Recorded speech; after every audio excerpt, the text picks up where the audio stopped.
The Galactic Council stood as the pinnacle of interstellar governance, a grand alliance of advanced civilizations spanning countless star systems.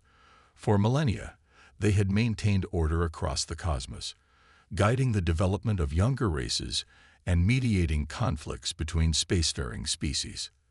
Their reach extended to the farthest corners of the known galaxy, their influence unmatched and unchallenged. In the grand halls of the Council's capital world, representatives from 1,000 worlds debated matters of galactic importance. Holographic displays flickered with data streams from every sector, monitoring the ebb and flow of cosmic events. It was here, in this hub of intergalactic politics, that the fate of entire civilizations was decided. Yet, amidst all their knowledge and power, the Council had a blind spot. A small blue planet in an unremarkable solar system had escaped their notice for centuries. Earth, home to a species known as humans, was considered too primitive to warrant attention. The Council's complex algorithms, designed to identify potential civilizations for contact, had consistently categorized Earth as a backwater world, unworthy of their time. Little did they know that this oversight would soon shake the very foundations of their power. It began as a routine patrol.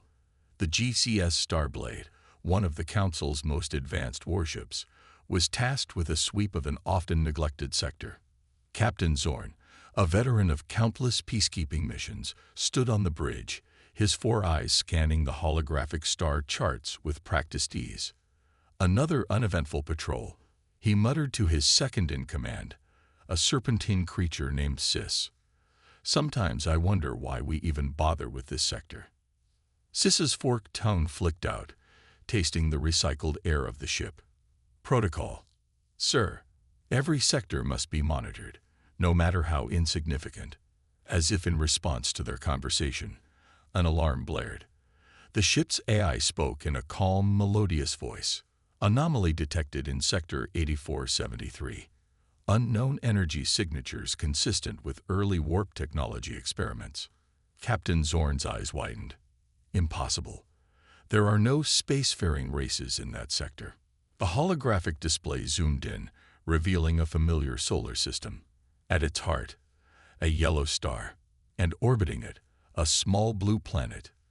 Earth, Sis hissed. But they're centuries away from achieving warp capability. Captain Zorn's expression hardened. Evidently not.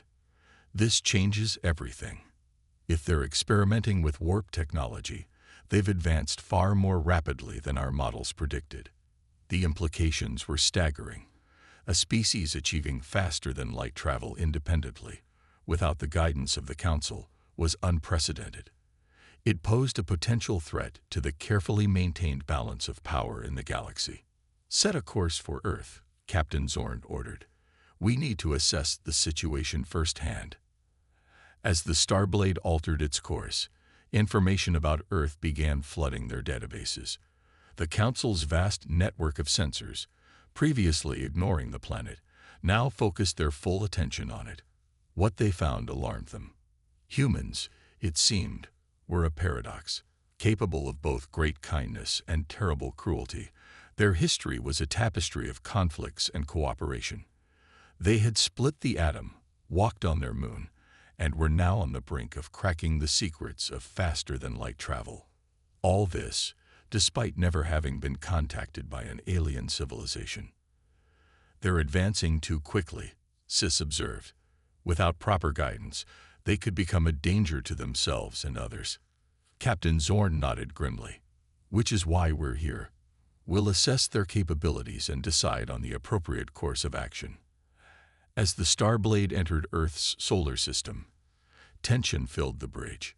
None of the crew had ever encountered a situation quite like this. The protocols for first contact were clear, but they had never been applied to a species that had developed this far independently. Should we hail them? Sis asked. Captain Zorn considered for a moment. No, we'll observe first. Let's see how they react to our presence. Little did they know that their arrival had not gone unnoticed. On Earth, governments were scrambling, militaries were mobilizing, and a species that had long wondered if they were alone in the universe was about to get their answer. As the Starblade approached Earth's orbit, Captain Zorn couldn't shake the feeling that they were on the precipice of something momentous. The next few hours would determine the fate of not just Earth, but potentially the entire galactic order. "May the stars guide us," he murmured, a traditional Galactic Council prayer. He had a feeling they would need all the guidance they could get. The news of an approaching alien warship sent shockwaves through Earth's governments. In capitals across the globe, emergency meetings were called, and world leaders struggled to come to terms with the reality of extraterrestrial contact. At the United Nations headquarters in New York, an emergency session was underway. Representatives from every nation sat in tense silence as the Secretary General addressed the assembly. "Ladies and gentlemen," she began, her voice steady despite the gravity of the situation, "we face an unprecedented crisis. An alien vessel has entered our solar system and is on a direct course for Earth. We must decide, as a planet, how to respond." The chamber erupted into a cacophony of voices, each nation vying to be heard. Some called for immediate military action, while others advocated for peaceful communication attempts. The debate raged on for hours, with no clear consensus in sight. Meanwhile, in a top-secret facility deep beneath the Rocky Mountains, a group of the world's brightest scientists and military strategists had gathered. They called themselves the Earth Defense Initiative, EDI, a contingency plan that had been decades in the making. Dr. Sarah Chen, a brilliant astrophysicist, stood before a holographic display of the solar system. The alien warship was represented by a red dot, steadily moving towards the blue sphere of Earth. Based on its current trajectory and speed, she explained to the room full of grim-faced officials, "The ship will reach Earth orbit in approximately 48 hours. General Marcus Hayes, a grizzled veteran with decades of military experience, spoke up. "What are our options for defense?" Dr. Chen sighed. "Limited, at best. Our most advanced weapon systems are likely centuries behind their technology. However," she paused, a glimmer of hope in her eyes, "we may have one advantage they won't expect." She pulled up another holographic image, this time of a sleek spacecraft unlike anything the military had in its known arsenal. "Project Prometheus," she announced. "A prototype spacecraft reverse-engineered from recovered alien technology. It's not faster than light capable, but it's the most advanced piece of technology we've ever created." The room buzzed with excitement and apprehension. General Hayes leaned forward, his eyes fixed on the hologram. "Is it combat-ready?" Dr. Chen nodded. "It's been tested in secret for the past year. We have a small squadron of pilots trained to fly it." As the EDI members discussed strategy, similar scenes were playing out across the globe. In Beijing, the Chinese government mobilized its vast resources, preparing for any eventuality. In Moscow, Russian scientists worked tirelessly to bring their own experimental defense systems online. Even in smaller nations, preparations were underway. In a hidden bunker beneath the Sahara Desert, a team of African scientists put the finishing touches on a revolutionary electromagnetic pulse weapon. In the dense jungles of Brazil, shamans and scientists worked side by side, combining ancient wisdom with cutting-edge technology in hopes of finding a way to communicate with the aliens. Back at the UN, after hours of heated debate, a decision was finally reached. Earth would attempt communication first, but prepare for conflict. A small, elite force would be assembled, drawing the best pilots and soldiers from nations around the world. As day turned to night, and then to day again, the people of Earth held their collective breath. News of the approaching alien ship had leaked to the public, causing a mix of panic and excitement. Some fled to rural areas, fearing an invasion. Others gathered in cities, holding vigils and parties, celebrating what they hoped would be the dawn of a new era for humanity. In orbit, aboard the International Space Station, astronauts from a dozen nations watched in awe as the alien warship grew larger in their viewports. They would be the first humans to see the ship up close, a fact that filled them with both terror and exhilaration. As the final hours ticked away, Earth's hastily assembled defense force made their final preparations. The prototype Prometheus ships were fueled and ready, their pilots running last-minute simulations. On the ground, military bases around the world were on high alert, missiles primed and ready to launch at a moment's notice. The stage was set. Humanity, long divided by borders and ideologies, now stood united in the face of an unknown threat. As the alien warship entered Earth's orbit, the entire planet held its breath, waiting to see whether this moment would mark the beginning of a new chapter in human history, or perhaps its final one. As the Galactic Council warship entered Earth's orbit, an eerie silence fell over the planet. The massive vessel, dwarfing anything humans had ever built, hung in the sky like a metallic moon, visible even in broad daylight. On the bridge of the GCS Starblade, Captain Zorn observed the blue planet with a mixture of curiosity and concern. "Initiate scan of local communications," he ordered. Within moments, the ship's advanced systems were flooded with Earth's radio waves, television broadcasts, and internet traffic. The AI struggled to make sense of the cacophony of information. "Sir," Sis reported, "their communications are chaotic. Multiple languages, conflicting information. It appears they lack a unified planetary government." Captain Zorn's 4 eyes blinked in surprise. Impossible. How could they have achieved this level of technology without unity? Meanwhile, on Earth, the first attempts at communication were underway. At NASA's Mission Control in Houston, Dr. Emily Rodriguez, a renowned linguist and xenobiologist, worked feverishly to craft a message. "We need to keep it simple," she explained to the team of scientists and government officials gathered around her. "Mathematical concepts, basic chemical formulas, universal constants that any advanced civilization would recognize." As Earth prepared its message, the Starblade made its own attempt at communication. A beam of energy shot from the ship, creating a massive holographic display visible across half the planet. Strange symbols and diagrams appeared in the sky, a cosmic greeting card from an alien civilization. Panic ensued. Despite government attempts to maintain calm, the sight of the alien message sparked widespread fear and confusion. Social media exploded with theories and speculation. Religious leaders proclaimed the end times, while UFO enthusiasts celebrated vindication. In the hidden EDI facility, General Hayes watched the unfolding chaos with growing concern.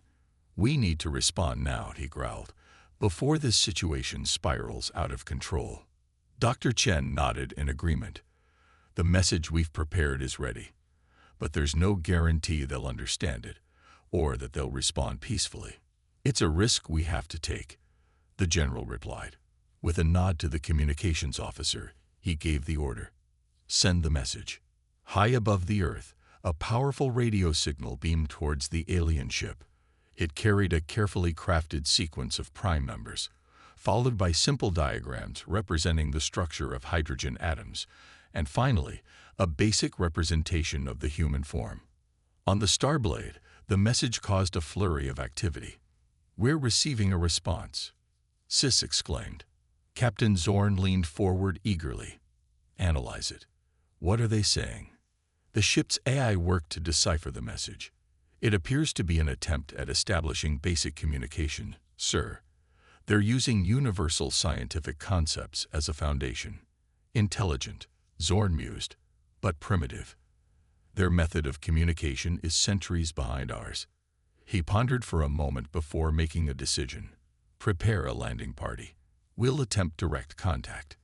As the Starblade began launching smaller craft towards Earth's surface, military bases around the world went on high alert.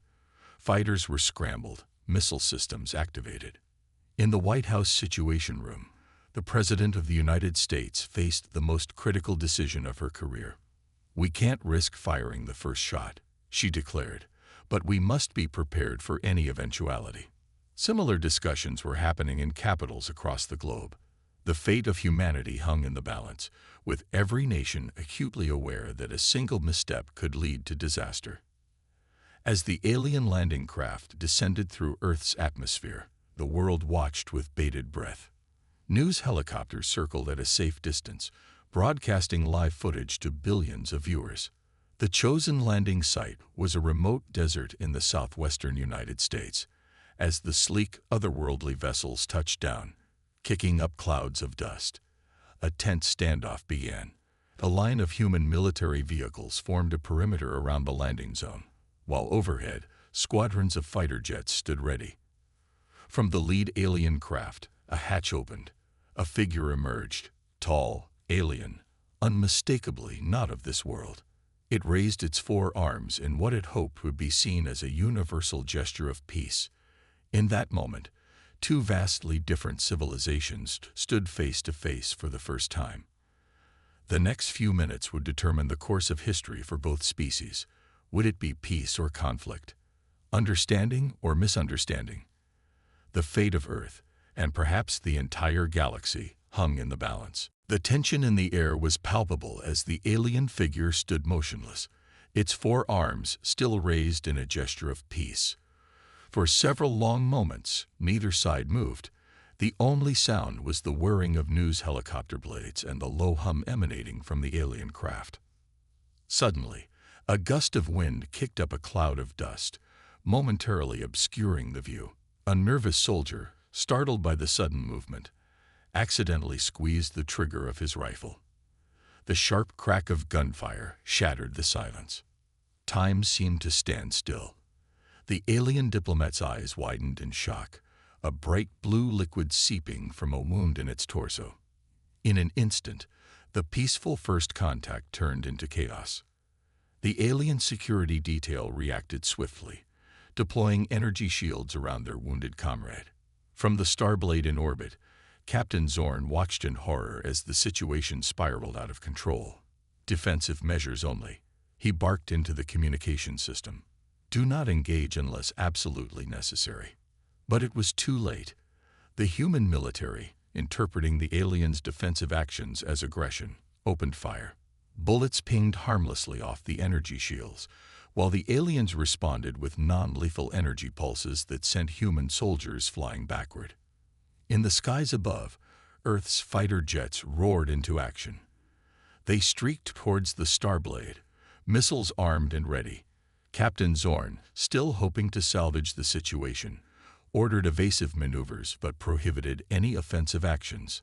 The Starblade's advanced technology easily allowed it to dodge the incoming missiles, which exploded harmlessly in the vacuum of space. But the human pilots were persistent, continuing their assault with a determination that surprised the alien crew. Back on the ground, the situation was deteriorating rapidly. More alien ships had landed, deploying troops to protect their diplomatic team. The desert battlefield was soon lit up with the flashes of energy weapons and the explosions of human ordnance. In the hidden EDI facility, General Hayes watched the unfolding disaster with a mix of anger and resignation. "Launch the Prometheus squadron," he ordered grimly. "It's our only chance." Within minutes, a group of sleek, black aircraft rose from hidden hangars across the globe. Unlike anything seen before, these ships were Earth's secret weapon, a fusion of reverse-engineered alien technology and human ingenuity. As the Prometheus squadron joined the fray, the tide of the battle began to shift. The alien forces, caught off guard by the unexpected level of Earth's technology, found themselves on the defensive for the first time. In orbit, Captain Zorn watched in disbelief as the human ships expertly maneuvered around his vessel, their weapons causing actual damage to the Starblade's hull. "Impossible," he muttered. "Their level of advancement, we grossly underestimated them." The space around Earth had become a cosmic battleground. The Starblade's superior firepower was offset by the surprising agility and innovative tactics of the human pilots. Energy beams crisscrossed the void, while debris from damaged ships created a dangerous obstacle course. On the planet's surface, the battle raged on. Human forces, bolstered by the success of their space fighters, pressed their advantage. The aliens, still under orders to minimize casualties, found themselves retreating to their ships. In capitals around the world, leaders watched the unfolding conflict with a mixture of pride and terror. Humanity was holding its own against an advanced alien civilization. But at what cost? The possibility of global annihilation loomed large in everyone's minds. As the battle entered its third hour, both sides had suffered significant losses. The desert landing zone was a scorched wasteland of twisted metal and smoldering craters. In space, the Starblade's once pristine hull was marred by multiple impact sites, while several human ships floated lifelessly, victims of the alien vessel's powerful weapons. Captain Zorn, his bridge filled with the acrid smoke of damaged systems, faced a difficult decision. The humans had proven to be far more formidable than anyone had anticipated. Continuing the fight could lead to the destruction of his ship and crew, a loss the Galactic Council could ill afford. With a heavy heart, he gave the order. Prepare for emergency warp jump. We must report this to the Council. As the Starblade flickered and disappeared from Earth's skies, humanity let out a collective breath. They had faced their first extraterrestrial threat and survived. But all knew that this was likely only the beginning of a much larger conflict. The stars, once a source of wonder and hope, now seemed to hold a new menace. Humanity had taken its first steps onto the galactic stage, baptized in fire and blood. The future remained uncertain, but one thing was clear: Earth would never be the same again. In the aftermath of the battle, Earth found itself in a state of uneasy calm. The initial euphoria of repelling the alien threat quickly gave way to a grim realization. This was only the beginning. World leaders convened an emergency global summit to address the new reality humanity faced. In a historic display of unity, traditional enemies set aside their differences, recognizing that the survival of the entire species was at stake. At the summit, Dr. Chen presented her analysis of the alien technology they had encountered. The good news, she explained, her voice echoing through the hushed conference hall, is that we're not as far behind as we feared. Our Prometheus ships held their own against their vessels. The bad news is we've likely only seen a fraction of their true capabilities. General Hayes, now hailed as the hero who led Earth's defense, stepped up to the podium. "We got lucky this time," he said gruffly. "We caught them off guard. Next time, they'll be prepared." As the summit progressed, a plan began to take shape. Earth would need to rapidly advance its technology and unify its military forces to stand a chance against future attacks. The Prometheus program would be expanded, with every nation contributing resources and expertise. Meanwhile, in a secret facility beneath the Antarctic ice, a team of scientists made a breakthrough that would change everything. Dr. Yuki Tanaka, a brilliant quantum physicist, had been studying the wreckage of one of the downed alien ships. Her eyes widened as she decoded a string of alien data. "It's a map," she whispered in awe. "A map of the galaxy, and Earth isn't on it." The implications were staggering. Not only had humanity successfully defended itself against an advanced alien civilization, but they had done so while being completely unknown to the wider galactic community.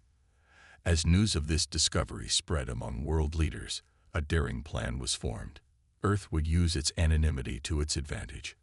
While the Galactic Council reeled from their unexpected defeat, humanity would prepare, innovate, and expand. The next few months saw a flurry of activity across the globe. Factories were retooled to produce advanced weaponry and spacefaring vessels. The best minds from every nation collaborated on pushing the boundaries of science and technology. In orbit, construction began on Earth's first true space fleet. Sleek warships, inspired by both human ingenuity and reversed-engineered alien tech, took shape in the void. The flagship of this new fleet, christened the EDS Defiant, incorporated the most advanced systems humanity could muster. Captain Elena Rodriguez, a decorated veteran of the first alien encounter, stood on the bridge of the Defiant, overseeing its final preparations. "To think," she mused to her XO, "a year ago, we were squabbling over borders on our own planet. Now we're preparing to venture into the stars." But not all of humanity's efforts were focused on military preparation. In hidden bases around the world, Diplomatic teams trained rigorously, learning everything they could about alien cultures and languages from the data recovered from the Starblade. Dr. Rodriguez, the linguist who had crafted Earth's first message to the aliens, now led a team developing a universal translation system. Communication is key, she insisted to anyone who would listen. We need to be prepared for diplomacy as much as for war. As Earth's defenses grew stronger and its reach extended further into the solar system, the first deep space probes were launched. These stealthy vessels, equipped with advanced cloaking technology, set out to gather intelligence on the wider galaxy. One of these probes made a startling discovery in a nearby star system. An alien outpost, seemingly abandoned, orbited a desolate planet. The decision was made to send a cover team to investigate. Led by Major Sarah Chen, daughter of Dr. Chen, and a rising star in Earth's new Space Force, the mission was fraught with danger. As their ship approached the alien structure, tension filled the air. Remember, Major Chen addressed her team. We're not here to engage. We gather what intel we can and get out. Earth's survival could depend on what we learn here. As they docked with the alien outpost, the team was unaware that their actions were about to trigger a chain of events that would thrust humanity into the heart of a galactic conflict centuries in the making. Earth had taken its first true steps into the cosmic arena, and there would be no turning back. Major Sarah Chen and her team moved cautiously through the abandoned alien outpost. The air was thick with tension as they navigated the eerie, silent corridors. Their suit lights cast long shadows, revealing strange alien architecture and dormant technology. Stay alert, Major Chen whispered into her comm. We don't know what kind of security systems might still be active. As they delved deeper into the facility, Dr. Amit Patel, the team's xenotechnologist, suddenly froze. His scanner beeped urgently. Major, he called out, his voice a mix of excitement and apprehension. I'm picking up an energy signature. It's unlike anything we've ever seen. The team followed the energy readings to a massive chamber at the heart of the outpost. There, suspended in a shimmering force field, floated a device of unmistakable importance. Its surface pulsed with an otherworldly glow, casting the room in a soft, blue light. What is it? Major Chen asked, her voice filled with awe. Dr. Patel shook his head, studying his readings. I'm not sure, but if I had to guess, I'd say it's some kind of advanced AI core. The processing power is off the charts. As the team cautiously approached the device, a holographic interface suddenly sprang to life. Strange, alien symbols flashed across the projection, too fast for human eyes to follow. It's activating, Dr. Patel exclaimed. Major, I think it's scanning us. Before anyone could react, the room was filled with a blinding flash of light. When it faded, the team found themselves face to face with a holographic projection of an alien being, unlike any they had encountered before. The hologram spoke, its words somehow translating directly into their minds. Greetings, young ones. I am the custodian, an AI tasked with safeguarding the knowledge of the precursors. Major Chen stepped forward, her heart racing. Precursors. The ones who came before, the custodian explained. The race that seeded the galaxy with life, including your own. I have slumbered for eons, waiting for a species worthy of inheriting their legacy. The implications were staggering. Humanity had not only stumbled upon advanced alien technology, but had potentially discovered the key to their own origins. As the custodian continued to share its vast knowledge, alarms suddenly blared throughout the outpost. The AI's expression turned grave. We have been discovered. The Galactic Council approaches. Outside, a massive warship dropped out of faster-than-light travel, dwarfing the human vessel. It was the Starblade, returned with reinforcements. Captain Zorn's voice boomed through the outpost's communication systems. Attention, unknown vessel. You are trespassing on Galactic Council territory. Surrender immediately or face destruction. Major Chen's mind raced. They were outgunned and had no hope of winning a direct confrontation. but the knowledge contained within the custodian could be the key to humanity's survival. She turned to the AI. "Custodian, we need your help. Our species is in danger." The hologram seemed to consider for a moment before responding. "Your kind has shown remarkable potential. Perhaps you are indeed worthy of the precursor's legacy." With that, the force field surrounding the AI core disappeared. "Take me with you. Together, we may yet save your people." Major Chen nodded to Dr. Patel, who quickly began the delicate process of disconnecting the AI core. As they worked, the outpost shook with the impact of the Starblade's weapons. "Team, prepare for immediate evac," Major Chen ordered. "We're taking the custodian and getting out of here." As they raced back to their ship, the outpost crumbled around them. They could hear the sound of alien boarding parties breaching the outer defenses. With the precious AI core secured, Major Chen's team reached their ship just as the first alien troops rounded the corner. A firefight erupted, energy weapons lighting up the docking bay.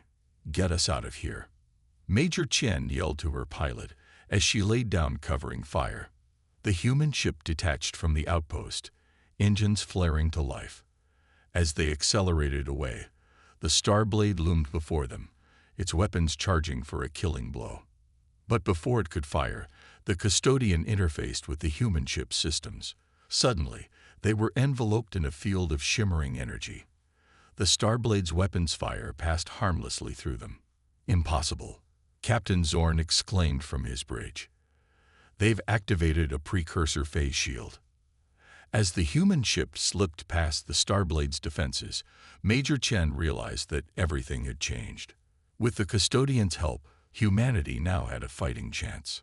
"Set course for Earth," she ordered, her voice filled with determination. "It's time to even the odds." The return of Major Chen's team to Earth marked the beginning of a new era for humanity. The custodian's vast knowledge, combined with the reverse-engineered alien technology, catapulted Earth's technological capabilities forward by centuries in a matter of months. Global leaders, once divided by petty conflicts, now worked in unprecedented harmony. The threat of alien invasion had united humanity in ways previously thought impossible. Every nation contributed its best and brightest to the cause of Earth's defense. In orbit, massive shipyards constructed a fleet unlike anything seen before.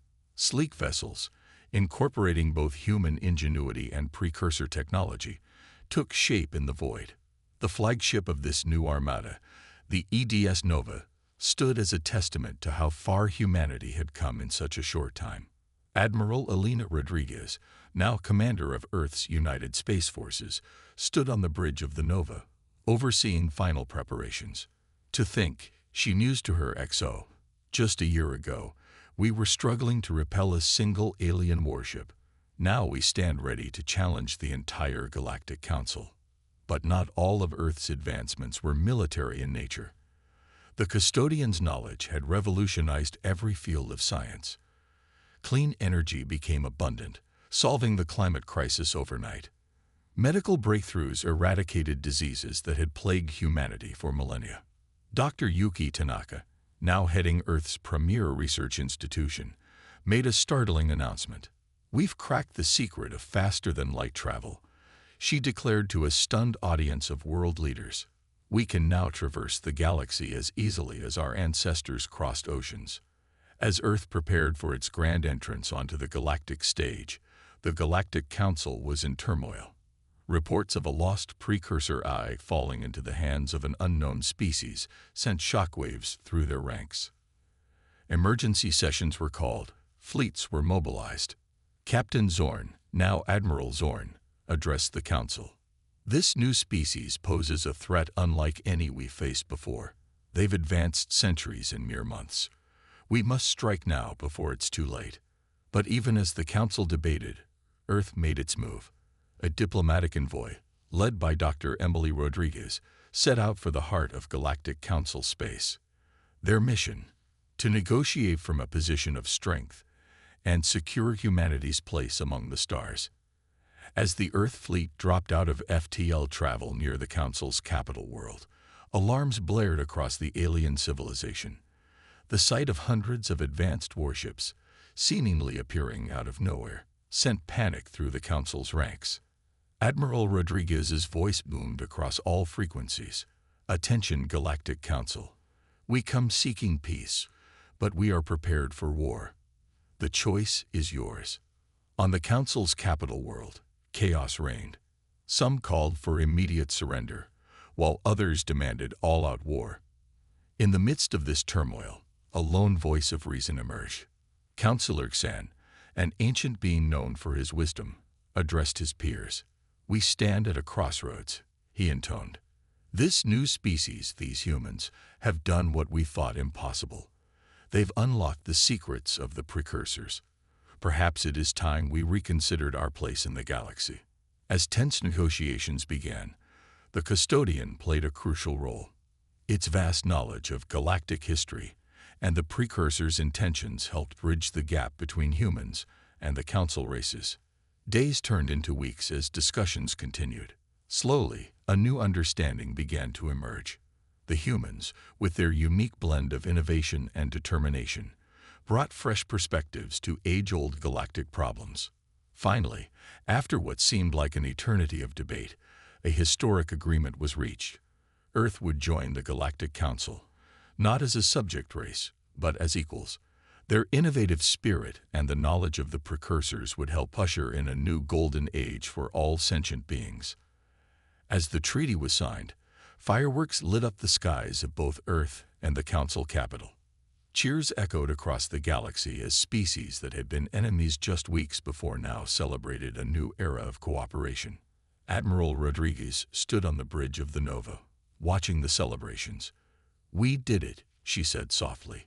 "We've secured our place in the stars." Beside her, the holographic form of the custodian nodded approvingly. "This is but the beginning," it said.